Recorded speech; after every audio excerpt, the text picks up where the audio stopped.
오늘부터 우리가 이제 누가복음의 말씀을 읽게 됩니다. 복음서를 이제 마태부터 마가, 누가, 요한 이렇게 이제 본문의 순서를 차례로 읽고 있는데, 그러다 보니까 아무래도 각각의 복음서가 갖는 어떤 특징들이 조금 더 와닿는 것 같습니다. 누가복음은 누가라는 그 저자 자체가 이방인입니다.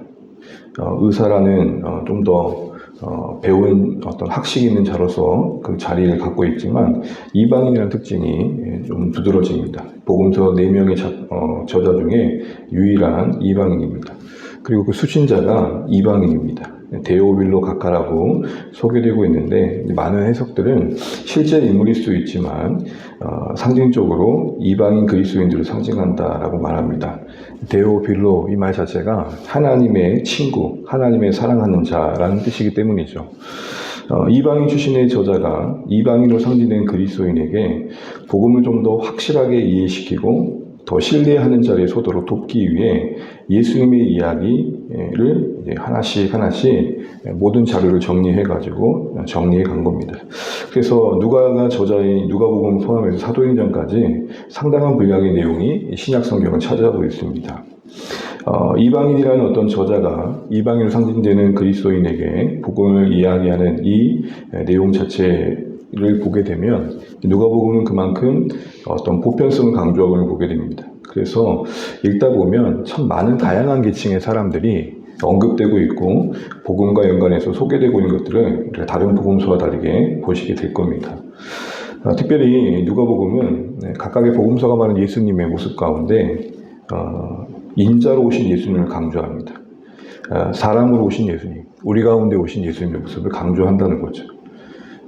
잠시 마태복음은 왕으로 오신 예수님을 강조했고, 다윗의 후손 그 왕으로 오신 예수님, 마가복음은 섬김의 종, 고난의 종으로 오신 메시아로서의 예수님을 강조했고, 누가복음은 우리 가운데 우리의 모습으로 오신 인자이신 예수님의 모습을 강조합니다.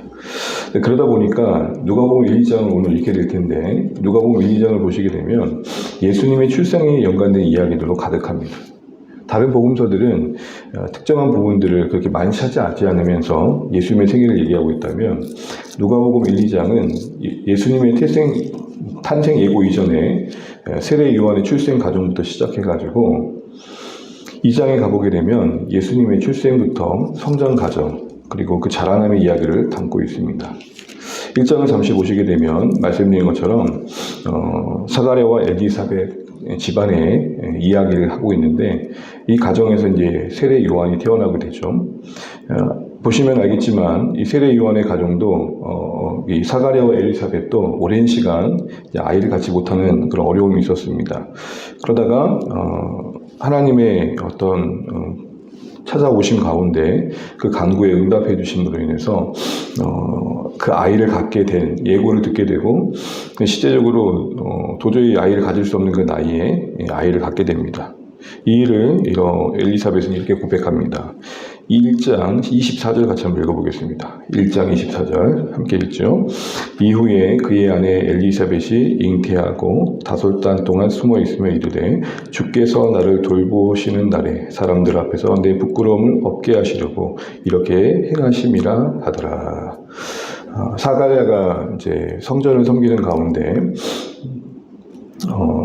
하나님 앞에서 너의 간구가 들어졌다라고 하시면서 13절 이하에 보게 되면 요한이라 아들을 낳을 건데 이름을 요한이라 지으라는 말씀과 함께 그 아이의 태어남을 듣게 됩니다. 그 이야기를 듣고 실제적으로 사가랴가 이제 아이를 낳게 됩니다. 18절 보시는 것처럼 늙고 아내도 나이가 많은 상황이었기 때문에 사가랴는 그 천사의 예언을 받기가 어려웠죠. 실제적으로 임신을 하게 된 겁니다. 그러니 이 엘리사벳은 자신 안에 이루어진 일을 보고 상당히 놀랐던 것이죠. 특별히 부끄러움을 없게 하신다고 했는데, 우리도 상식적으로 알게 되는 것처럼 당시에는 여인이 아이를 갖지 못한다는 것은 큰 수치였습니다. 그런 측면에서 그 아이의 잉태는 그 여인의 인생에서는 놀라운 반전이었던 것이죠. 그런데 이것이 단순히 사가랴와 엘리사벳의 가문을 이어간다는 측면, 그들에게 기쁨을 주셨다는 측면만이 아니라 이게 예수님의 탄생과 맞물려 있습니다. 보시게 되면 우리 36절, 38절까지 한번 읽어보겠습니다. 36절, 38절 함께 읽죠. 보라, 내 친족 엘리사벳도 늙어서 아들을 배웠느니라. 본래 임신하지 못한다고 알려지니가 이미 6달이 되었나니 대저 하나님의 모든 말씀은 능하지 못하심이 없느니라. 마리아가 이르되 주의 여종이오니 말씀대로 내게 이루어지이다 하매 천사가 떠나가니라. 아멘. 보신 것처럼 늙어 아들을 가질 수 없었던, 자녀를 가질 수 없었던 그 가정이었던 엘리사벳의 임신은 마리아가 성령으로 잉태된다는 이야기를 들었을 때 그것이 받아들여지는 어떻게 보면 하나의 간증과 같은 사건이 됩니다. 그 가정에 일어난 놀라운 기적 같은 일들이 말씀의 능력 가운데, 하나님의 능력 가운데 이루어진 것을 들었기 때문에 마리아에게 자신에게 약속된 잉태하여 아들을 낳는다는 이 놀라운 이야기가, 참 두려운 이야기가 어떻게 보면 수용될 수 있는 계기가 됐던 거죠. 그래서 마리아는 39절 이하에 보게 되면 엘리사벳을 찾아갑니다. 그때 엘리사벳의 태중에 있는 세례 요한이 아직도 태어나기 전에 성령 충만한 가운데 태중에서부터 메시아이신 주님을 어떻게 보면 예고하는 그런 어떤 모습을 보여줍니다. 그래서 44절에 보게 되면 아이가 내 복중에서 기쁨으로 뛴다. 세례 요한이 복중에서부터 마리아의 몸 안에 있는 잉태되고 있는 예수님을 보고 반응했던 것이죠. 마리아가 이에 대한 놀라운 찬양을 하면서 56절 보실까요? 56절 마리아가 석 달쯤에 함께 있다가 집으로 돌아가니라. 6개월 전에 먼저 일어났던 엘리사벳의 임신, 도저히 불가능했던 일이 이루어진 일이 있었고, 그리고 3개월 동안 이 엘리사벳과 함께하면서 마리아는 어떻게 보면 그 보호 속에서 그 안에 일어난 일들을 받아들이고 지켜가고, 그가 어떻게 보면 예수님을 잉태하는 그 과정을 버틸 수 있었던 것이죠. 그러니까 저는 여기서 보게 되면 이 마리아에게 이 엘리사벳은 공동체와 같은 존재였습니다. 그가 그에게 일어난 어떤 일들을 감당해 가는데 큰 도움이 되었을 거라는 것이죠. 그 이후로 세례 요한의 출생이 이루어지게 되고 사가랴의 찬가가 이루어지게 됩니다. 그리고 나서 2장을 보시게 되면 예수님의 어린 시절부터 시작해서 성장 과정의 이야기까지 담는 예수님의 이야기가 쭉 나와 있습니다. 말씀드린 것처럼 예수님의 그 전성에는 오늘 우리에게 인자로 오신 예수님의 모습을 강조하고 있습니다. 예수님이 인자로 오셨다는 것은 우리 생애를 실제로 사셨다는 겁니다. 태어나면서부터 할렐루야 하고 태어나신 게 아니라 그 어린 시절부터 성장의 과정을 다 지나가시면서 우리의 전생애를 거치셨다는 것이죠. 이건 우리에게 뭘 보여줍니까? 누구보다도 우리의 삶을 깊이 이해하고 공감하시는 구원자이심을 보여주는 겁니다. 그래서 히브리서 4장 16절에는 이렇게 말씀합니다.